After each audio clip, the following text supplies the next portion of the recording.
Okay, hi. It's Laura here from Offer Accelerator Live. I have the pleasure today to be with someone who is going to be talking about peak performance and holistic peak performance in our business and in our lives. And it's a subject that I personally have been fascinated with probably for about 25 years. So I'm actually very excited to be speaking with Lucy Dutton today on the Offer Accelerator Live group. So welcome, Lucy. Thank you so much, Laura. It's wonderful to be here. And I'm thrilled that it's been a subject that's been a fascination to you for so long. I yeah, it has actually. And I actually came across, I'll tell you a very quick story of where I sort of started my life with it was because I went to a lecture when I was about 24. So do the maths. And it was about neurolinguistic programs in Regent's Park, in a university in Regent's Park in central London.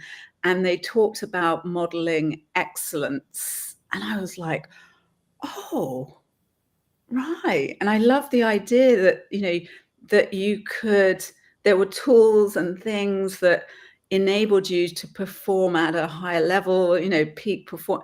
And I was hooked. So that was kind of where I guess I had my awareness open to, we don't just have to trudge along in ourselves, but actually there are lots of amazing stuff that's going to help you do things better. So maybe you could just start with, telling us like, what do you do and sort of how do you do it and who do you do it for and those kinds of things. Well, I think it's so true what you said. It's one of those things that possibly when you think of peak performance, you think of athletes and they're peak performance, aren't they? And they're the ones that are going to be peak performance. But you can bring all of that stuff and, like you say, model it and put it into your normal life, your business, whether you're an entrepreneur or whether you're at work. And when you use those strategies, everything becomes so much easier and more streamlined. You're not scattering your focus everywhere. You're not looking at a long to-do list and thinking, where am I? Heck am I going to start? I'm just so overwhelmed. And then you get to the end of your day and you didn't actually do anything because you didn't know where to start. Or if you did, you weren't sure what to do within that thing that you said you were going to do. And so peak performance for me is wonderful because it can be so focused. And when you get that lovely focused time, so it's peak performance includes a high flow state. So I talk about flow states and how to get into those flow states and how to use those flow chunks to really make your day flow, literally to make your day flow. And so there are things that we do that are self-sabotage, and there are many different ways to sabotage yourself. I even did a video on it the other day, Laura, and it was 12 ways that we self-sabotage. 12, and there are even more. And it's like, why would we do that? But sometimes we don't even realize we're sabotaging ourselves. And we're doing it. And I'm raising my hand because again, I've sort of like, I think everyone does it. And I think there are different levels of it, right? There are some really deep self-sabotaging patterns people run. And there are some sort of like, oh, I didn't start my day and I'm having a coffee and I'm, delay. But actually, I think that, again, I'm fascinated to hear your thoughts on how we really disguise it, don't we? We disguise these sabotaging patterns so much so that it's very hard to identify what they are and why we're running it and what we're doing until you kind of crash and burn almost. Yeah, I think that's very true.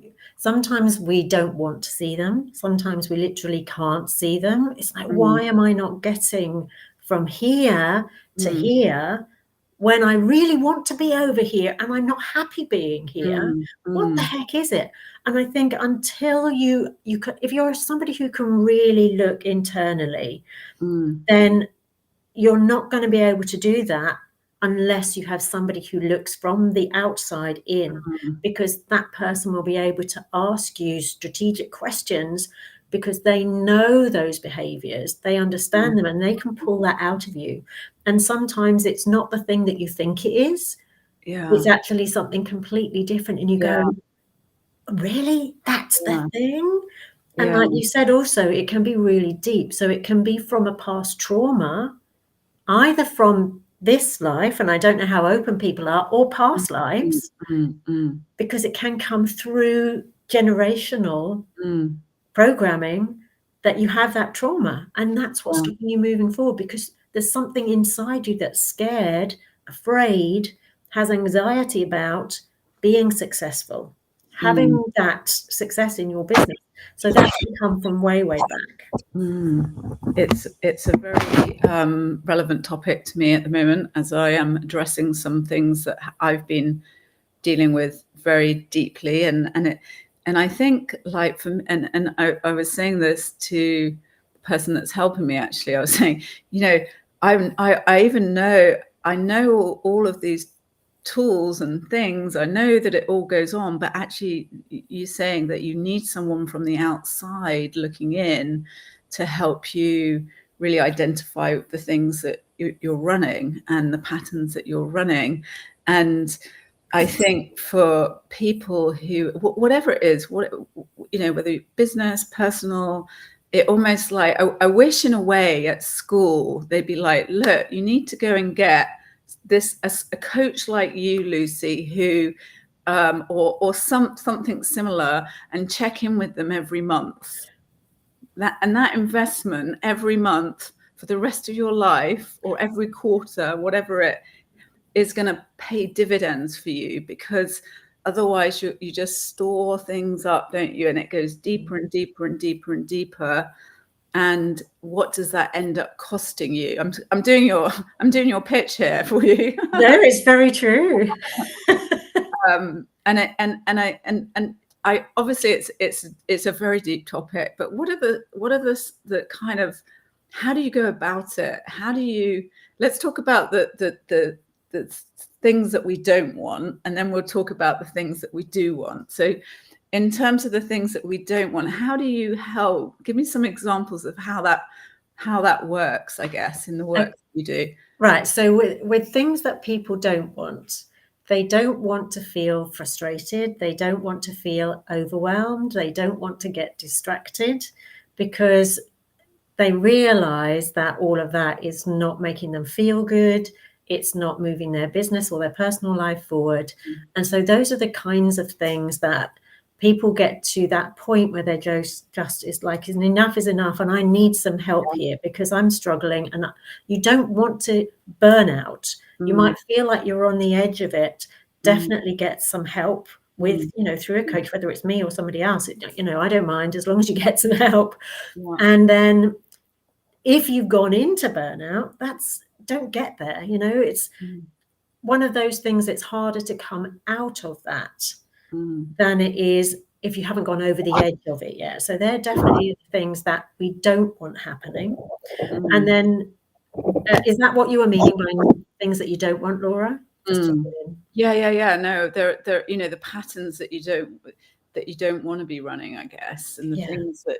And I think humans, and I'm not just talking about myself, but humans, as I said to you before we got on here, I've sort of like, I'm just fascinated by the whole area, and I've seen that evolve in different ways in my career, in my personally, but actually there are sort of, I guess, beliefs and behaviors and things that you do that you don't want to be doing. I mean, I guess like a really good example of this is like people who are alcoholics, for instance, it's not good for you, but you still do it. That's kind of extreme example, but there are things that you do in your lives that perhaps, maybe it's responding badly to people maybe it's your partner, maybe it's your, and that you don't want to do those things, but you still do them anyway.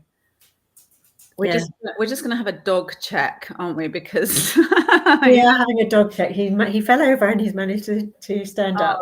Just for our listeners, I have a very old Dalmatian who's 13, and he's falling over. It's terribly sad. It is very sad. And I did invite him to the live, but he didn't want to come. He didn't. So. No. Is he okay? Is he okay? Says he's not looking his best today. But yes, and I think when you are talking about something like being an alcoholic or any kind of substances that you know aren't good for you, that's often trying to quiet down a voice inside you that actually needs to deal with something. So you're putting a Band-Aid onto something that's huge that actually needs to be dealt with. And then you go back then into the trauma side of things, because it's probably past trauma in your life or previous life. And I do have a way of dealing with that as well. And actually, I that was not the best example for me to come up with. And it's not that I'm an alcoholic either. I'm the opposite. But I guess stress is a good one for people watching this. Stress is a good example to give in the things we don't want in our lives, and how we're dealing with the things like stress and burnout and overwhelm. Again, just like, what are the sorts of things that you do with your clients that kind of help them deal with those things? It's working out what the stresses are. So it's pinpointing the things to start with. So what is stressing you? What's the anxiety? Where's that coming from? Yeah. And then often it's eliminating. So instead of adding extra things in, it's eliminating things. Do we need to take the dog? No, he's okay. He's okay. I'll let you know. I hear him in the background, and I'm like, I'm worried he's hurting himself. Yeah, no, he's just about to lie down again. Okay, cool. So so it's taking those things that are stressing and saying, okay, well, what can we do about this? Let's really dig down deeper. Do you actually need to be doing that thing? Can somebody else do it? Right? So if we're stressing about something, is that actually going to make a difference in your life if that gets done or doesn't get done? And oftentimes the answer is no, it's not going to make a difference. So why stress about it? Is it in your locus of control, or is it outside your locus of control? Because if it's outside, again, there's nothing you can do about it. You know, if you're stressing about, what are people going to think? What are people going to say? That's outside your control. There isn't any point in stressing about it, you know. And I'm not saying that I have always been good at this, Laura. This is something I've had to learn, because it stopped me in the past. And again, that's a self-sabotaging behavior, but you don't want to be stressing about that sort of thing, because you can't do anything. So, okay, what can I do? I can just do my best, and I can be in alignment. This is the holistic part. I can be in alignment with what I'm doing, what I'm saying, my values, how I feel, and how I want to bring something to the world. So that's how I work with people. It's like, first of all, I did a post about this the other day, and I said, other mentors will say, okay, well, let's look at the numbers. But my line would be, let's look at how in alignment you are. How in alignment are you feeling with what you're doing? Yeah. And I think that is a really good question for our listeners to ask themselves. How in alignment am I? Because when you become in alignment with what you're doing, everything becomes less stressful. Yeah, it's I totally agree. And I think, you know, that it's amazing how sometimes you can say you're in alignment because you put whatever into it, and you're not, and you have to, like, a bit of. And again, it comes into that, having that third party perspective to help you come to those conclusions, I guess. Yes. So it's the world is a stressful place. It can be, right? It can be. There's so much I always think that about social media. We're bombarded all the time with social, you know, and it's just like, if you're not perfect, you're not good enough. And, you know, all those things are going through people's heads all the time.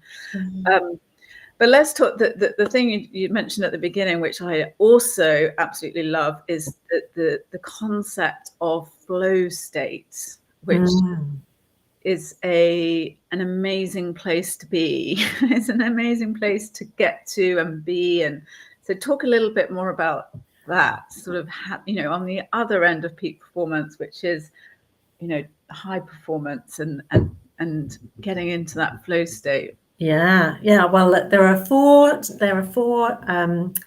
sections in flow, and I think people really need to understand that very first section. The first section, the first thing we go through is struggle. Okay. And people will start to go through struggling, and they'll stop because it's hard. But actually, struggle is part of the work that you're doing to be able to get into the flow state. Because once you've gone through the struggle enough, and you'll know if you're struggling to work out how to do something and how to work something, or how to put a presentation together, or how to put a speech together, and you're really struggling with the words and the structure and everything, you have to do that to be able to get into a release state, what we call release. That's the second section. So then once you've released that, and you can do that by going off for a walk, you can do that by just some breathing. You'll know when you've struggled long enough and you just need some, and that can be a couple of hours that you're struggling, and you just go, I think I've learned enough now to be able to put it together. So then just go and release. And like I say, go for a walk in nature, go and stand outside, look at the clouds, do some breathing, have a cup of tea, because we're in England, we would have a cup of tea. And then when you come back in, now you know where to start. And once you know where to start, and because you've done your evaluation, you've done some research, whatever you've done for that thing that you're wanting to get into the flow state for, and you've gone through the struggle, now you've got some structure to come back to. And when you've got that, at any point, you're much more likely to get into that flow state. And you can just dive in. And that flow state, for people that don't know what it is, it's that state where time bends. You don't really realize what else is going on around you. You're totally in the zone. That might be another good way to explain it. You're really in the zone. And you just work and work, and you do and you do and you do and you do. And then you come out the other side and you think, wow, that was amazing. Right? And you feel so good because you've got the serotonin and the dopamine and all of those endorphins bubbling away while you're in that flow state. And an important thing to remember is to stop when you've got about 80%. You've used up 80% of the flow, and you're still in a really good place, but you're thinking, okay, I'm probably coming to the end of this chunk of flow, and that might be 2.5 or 3 hours later. And then stop there, because then you go into the recovery phase. That's the fourth phase of flow. So you have to go and recover, do some active recovery. All right. And when you then come back to that project, you remember how good you felt when you were in that project, because that's how you left it. You left it feeling good, rather than feeling exhausted because you pushed on too far. Very interesting. It's fascinating. So, leaving it in the top part is an interesting thing. I was thinking when you were talking about it, because I was thinking about when I do master classes, when I do train, I am literally in flow state. That's like the closest that when you talk about it, I'm like, I love it. I love doing it. I love interacting with people. I love, my intention is always to be very present and conscious and not worry about whatever else is going on. And I guess that has played that sort of patterns repeated for me over the years. But I like the idea of being able to do that just in normal circumstances, normal, like day-to-day circumstances. Yeah.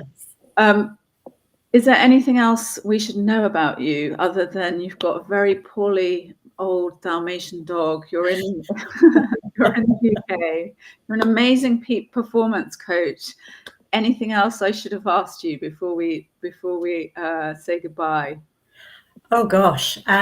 What I would say is, if anybody is interested and they want to get in touch and have a chat, then I'm very open to just having a little inquiry call to find out if I'm the right person. If I can help you, right? Because I can't help everybody, but also we're a fit to work together. So if that's something you're interested in listening in, then you can find, I'm sure Laura will let you know where to find me. I was going to ask you after that question, how do we get in touch with you and what do we do? So we'll definitely put your links in the thing. But yeah, so get in touch with you. That's how people kind of find out more and Yes. get in touch with you personally and set up. Yes. And another way to do that is to go to my YouTube channel, which is, as you can see here, Lucy J. Dutton, Holistic Peak Performance Coach. And actually this is being streamed to that channel right now. So, so hello, YouTube. Yeah. So yeah, if you're a YouTuber, if you're like listening to YouTube, there's lots of peak performance like snippets on there. There's stuff about flow. There are things about coaching snippets as well. So you can get a grasp of how I work and how I speak and how I am, because I'm not for everybody. I'm not everybody's cup of tea, and that's absolutely fine. But I am for some, right? And some people go, yeah, that's somebody I'd like to find out more about. And then obviously it's a two-way street, Laura, isn't it? Whenever you're working with somebody, it's you and it's the other person, and you both have to align. And going back to that alignment piece is so important. I might be able to help the person, or they might think that what I do can help them, but we might not be in alignment. Yeah. And then that's not a good fit. So I'll help somebody to find the right person, because I know a lot of people. That's awesome, and we will include all your links and stuff underneath this live, so people can get in touch with you.